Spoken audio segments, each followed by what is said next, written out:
आप सभी साथियों का एक बार फिर से मैं अमन स्टडी चैनल पे वेलकम करता हूं। और जितना मैंने पिछला क्लास आपको प्रोवाइड किया है इस चैनल के माध्यम से, उसमें आप देखे होंगे कि जो बेसिक्स जो तरीके हैं नंबर सिस्टम को करने के, एक अच्छा अप्रोच जो है मैं आपको यहाँ से प्रोवाइड किया हूँ। तो अगर आप उससे कुछ सीख चुके हो तो कुछ आगे बढ़ते हैं। जैसे कि पिछली क्लासेस में हमने क्रमागत विषम संख्या, क्रमागत सम संख्या और क्रमागत प्राकृतिक संख्या, क्रमागत पूर्णांक ऐसे क्वेश्चंस को करते आ रहे थे। और उसी के क्रम में इस क्लास को भी हम वैसे ही क्वेश्चनों के साथ खत्म करने का प्रयास करेंगे। और अगली जो क्लास होगी वो आपकी टाइप थर्ड की होगी। उसमें जो है थोड़े इससे जो है लेवल जो रहेंगे थोड़े उठे हुए मिलेंगे, आपको थोड़े हाई मिलेंगे। तो शुरुआत करते हैं पहले क्वेश्चन के साथ। पहला क्वेश्चन हमारा स्क्रीन पे दिया हुआ है।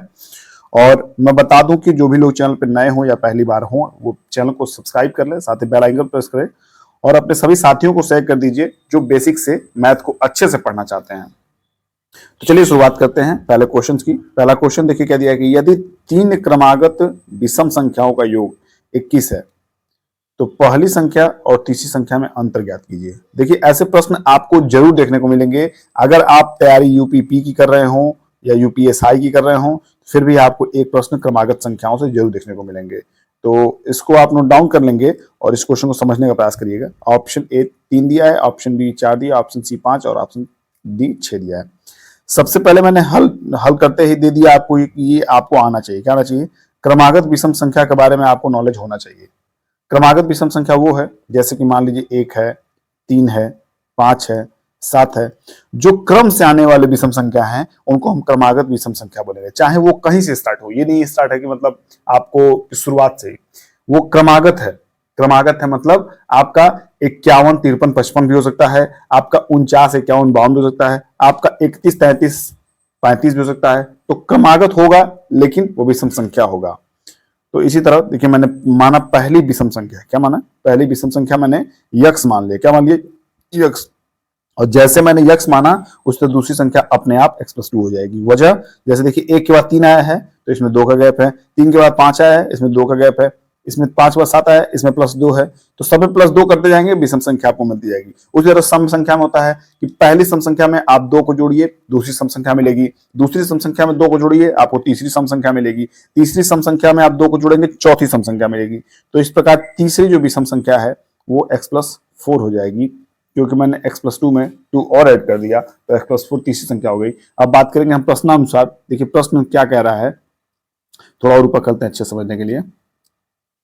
कह रहा है एक प्रश्न में कि इन तीनों संख्याओं का जो योग है वो 21 के बराबर है।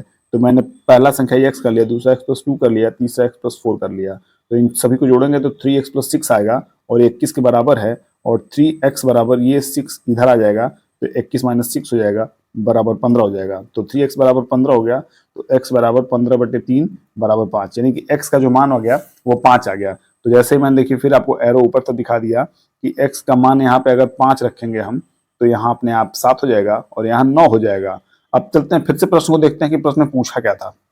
प्रश्न में साफ साफ पूछा है कि पहली संख्या और तीसरी संख्या में अंतर ज्ञात कीजिए। क्या कहा है? पहली और तीसरी में, यानी कि इस वाली संख्या में और इस वाली संख्या में आपको अंतर पूछा है। तो देखिए मैंने तीसरी संख्या और पहली संख्या में अंतर आपको दिखा दिया है कि 9 - 5 बराबर 4 और 4 आपका बी ऑप्शन में दिया है। तो इस तरह जो बी वाला ऑप्शन है वो सही हो जाएगा। बढ़ते हैं अगले प्रश्न की तरफ। अगला प्रश्न भी अच्छा है, थोड़ा इंटरेस्टेड है, इसमें रुचि दिखाइए आप भी। यदि 4 क्रमागत सम संख्याओं का योग 20 हो, यदि 4 क्रमागत सम संख्याओं का योग 20 हो तो दूसरी संख्या और चौथी संख्या का योग ज्ञात करें। तो अच्छे प्रश्न है, इसको अच्छे तरीके से करने का हम प्रयास करेंगे जैसे पूर्व में करते आ रहे हैं। तो यहाँ जरा देखिए आपको दिया होगा सबसे पहला जो हेडिंग है वो क्रमागत सम संख्या आपको आना चाहिए। मैंने अभी इसके पहले क्वेश्चन बताया था जैसे क्रमागत विषम संख्या होता है उसी प्रकार क्रमागत सम संख्या होता है। होता क्या है कि जैसे मान लीजिए मैंने माना पहली सम संख्या अगर यक्स मान लिया तो जैसे मान लीजिए 2 हो गया, 4 हो गया, 6 हो गया, 8 हो गया। तो इसमें +2 करेंगे तो आपको 4 मिलेगा, इसमें +2 करेंगे तो आपको 6 मिलेगा, इसमें +2 करेंगे आपको तो 8 मिलेगा।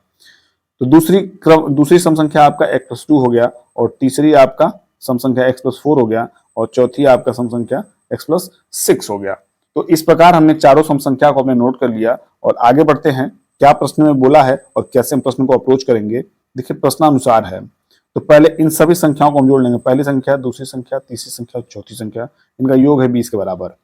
तो जब हम 20 के बराबर, अब इतना तो आप कर सकते हैं, तो हम यहाँ पे x बराबर 2 डायरेक्ट देखते हैं कि x बराबर 2 आ गया। क्या आ गया? x बराबर 2 आ गया। तो x बराबर अगर 2 आ गया तो सबसे पहले x का मान हम देंगे 2, और जैसे 2 रखेंगे अगली संख्या, दूसरी संख्या 4 आ जाएगी, तीसरी संख्या आपकी 6 आ जाएगी, और चौथी संख्या आपकी 8 आ जाएगी। इतना कुछ समझ में अगर आ रहा है तो प्लीज क्लास को लाइक करिए और कमेंट में करके बताइए कि हाँ बिल्कुल समझ में आ रहा है। इसके बाद प्रश्न में कहा था कि दूसरी संख्या और प्लस आपकी चौथी संख्या का योग बताना है। तो देखिए जरा, दूसरी संख्या अगर आपका 4 है और चौथी संख्या आपका 8 है, तो 8 और 4 कितना होगा? 12 होगा। इस 12 को अपने ऑप्शन में टिक करिए। आपका ऑप्शन कौन सा है? आपका ऑप्शन नंबर बी जो है बिल्कुल राइट ऑप्शन हो जाएगा। इसी क्रम में आपको तीसरा क्वेश्चन दिखाते हैं आज का, इस क्लास का तीसरा क्वेश्चन देखिएगा, अच्छा क्वेश्चन है। क्या कह रहा है कि यदि पहली संख्या और तीसरी संख्या, यदि पहली संख्या और तीसरी संख्या दूसरी संख्या से 25% और 40% कम है तो पहली और तीसरी संख्या का अनुपात ज्ञात करें। देखिए ये सारे प्रश्न आपको कहीं मिलेंगे नहीं, क्योंकि ये मेरे द्वारा खुद बनाया गया प्रश्न है, तो ये आपको किसी किताब या किसी पेपर में आपको नहीं मिलेंगे। बस मैंने आपको ये तरीका समझाने का प्रयास किया गया है कि ऐसे भी प्रश्न आपसे पूछे जा सकते हैं, क्योंकि ये बिल्कुल बेसिक लेवल के प्रश्न हैं। तो अगर आप थोड़ा भी करने में सक्षम है तो इस प्रश्न को करिए, बाकी मैं समझा रहा हूं। ए ऑप्शन आपका दिया है, बी दिया है, सी दिया है, डी दिया है। हल मैंने किया है, तो इसके पहले क्लास में मैंने साफ साफ बताया था कि हम पहली संख्या को फर्स्ट से निरूपित करेंगे, यानी दर्शाएंगे, और दूसरी को सेकंड से और तीसरी को थर्ड से।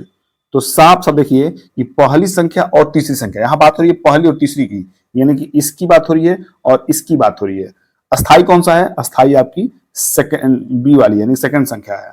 तो कह रहे कि दूसरी संख्या से 25%, तो हम पहले दूसरी संख्या को 100 मान लें। क्या मान लें? 100, यानी कि पूरा पूरा 100 मान लें।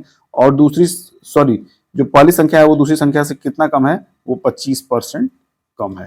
क्या है? 25%। और दूसरी संख्या से तीसरी संख्या कितनी कम है? 40% कम है। तो इसको मैंने 60 कर दिया, इसको मैंने 75 कर दिया। देखिए फिर से मैं मिटा रहा हूं, आप देख लीजिए। पहली संख्या आपकी 75 हो गई और तीसरी संख्या 60 हो गई। किसकी वजह से? क्योंकि दूसरी संख्या 100 है हमारी।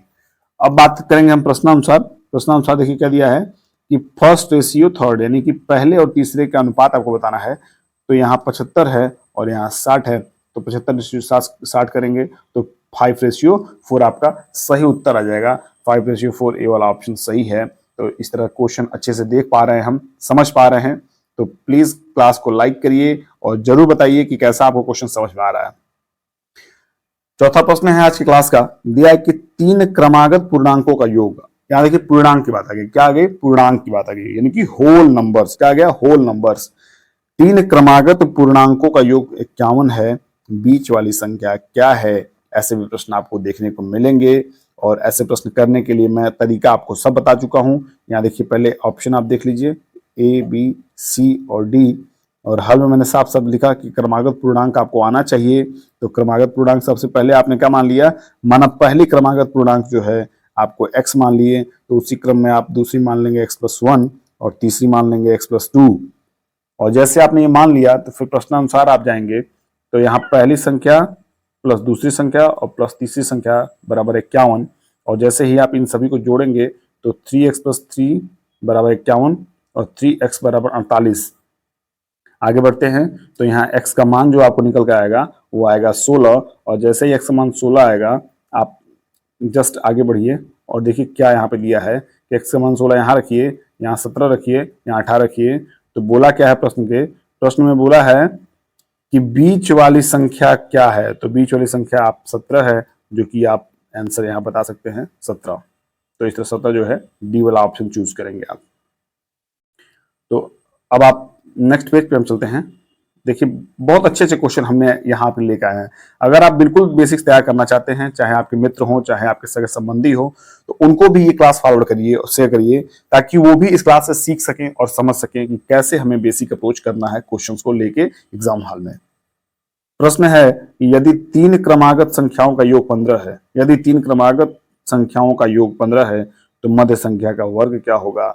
ऐसा भी प्रश्न आपसे पूछा जाएगा, और उस प्रश्न में आप हो सकता है कि देरी कर जाएं, लेकिन जिस तरह से मैं बता रहा हूं उस तरह से आप करेंगे तो बिल्कुल समझ लगेगा। ये सब मैं लिख के आपको समझाने के लिए मैं किया हूं, बाकी मुझे इतना समय नहीं लगेगा। यहाँ पे आपको ऑप्शन दे दिया गया ए बी सी और डी। माना पहली क्रमागत संख्या अगर यक्स है तो दूसरी क्या हो जाएगी x+1 और तीसरी क्या हो जाएगी x+2।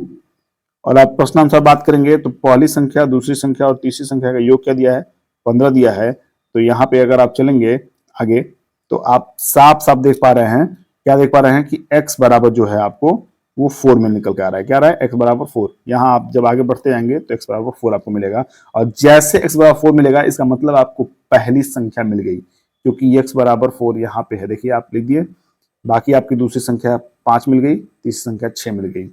इसने कहा है कि बीच वाली संख्या यानी कि दूसरी संख्या का वर्ग बताना है। तो दूसरी संख्या अगर आपका 5 है तो 5 का वर्ग 25 है। देखिए कितने अच्छे तरीके से हमने इसको प्राप्त कर लिया, इसके उत्तर को प्राप्त कर लिया। तो बी वाला जो ऑप्शन है यहाँ सही हो जाएगा।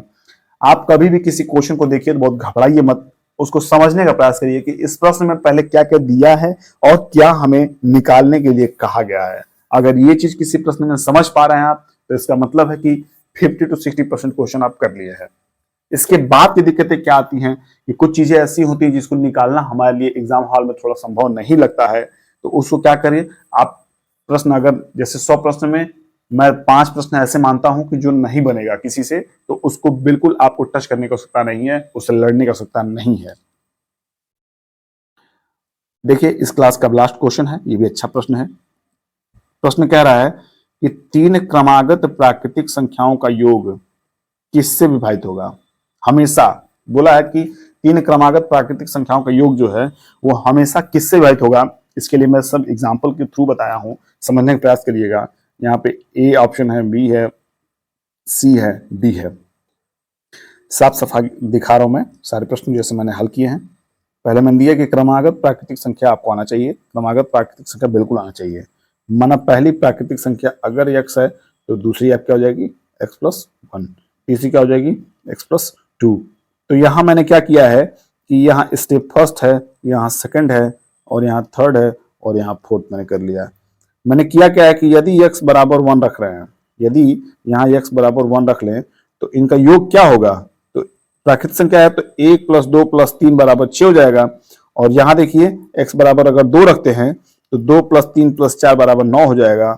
देखिएगा 6 9, इस तरह 3 रखेंगे आपको तो 12 मिलेगा, और आप यदि 4 रखेंगे तो आपको 15 मिलेगा। तो इस तरह मैंने 4 स्टेप जो किए हैं उससे हमें क्या प्राप्त हुआ है, इनका योग जो प्राप्त हुआ है वो 6 प्राप्त हुआ है, 9 प्राप्त हुआ है, 12 हुआ है, 15 हुआ है। और ध्यान से देखिए कि ये सभी संख्या किससे कट जाएंगी, ये सभी संख्या 3 से हमेशा कटेंगी। किससे कटेंगी, 3 से। हमेशा ये भाज्य हैं तो विभाजित होंगी। तो ऑप्शन के लिए यहाँ पे क्या दिया है, ए वाला ऑप्शन देखिए, ए वाला ऑप्शन 3 दिया है। तो बिल्कुल मत घबराइएगा मेरे मित्र, मेरे दोस्त, आप क्वेश्चन को देख के घबराइएगा मत। आपको कहीं भी डर लगे, कहीं भी हिचक लगे तो हमें कमेंट करके बताइए कि सर इस जगह हमें दिक्कत आ रही है, इस क्वेश्चन को मैं समझ नहीं पा रहा हूं या इस क्वेश्चन को मैं करने में सक्षम नहीं हूं, उसको मैं वहीं रुक के बताऊंगा, उसको मैं अगले क्लास में बताऊंगा। तो आप अपनी कमियों को मुझसे बताइए, मैं सुधारने का प्रयास करूंगा। तो चलिए इस क्लास को यहीं समाप्त करते हैं और अब आपसे विदा लेने का वक्त आता है। अगली क्लास जो है वो बहुत जल्द अपलोड होगी आप लोगों की, और उसमें टाइप थर्ड की बात करेंगे। और टाइप थर्ड में अच्छे अच्छे प्रश्न हैं जिनके लेवल अच्छे हैं। तो थोड़ा अगर कुछ जानकारी आप इकट्ठा कर सकते हैं नंबर सिस्टम के बारे में तो इकट्ठा कर लीजिएगा, क्योंकि वहां कुछ आपकी जानकारी जो है वो काम आने वाली है। तो चलिए मिलते हैं अगले क्लास में, तब तक के लिए शुभकामनाएं आपके साथ हैं। पढ़ते रहिए, मस्त रहिए, स्वस्थ रहिए। Bye bye, take care.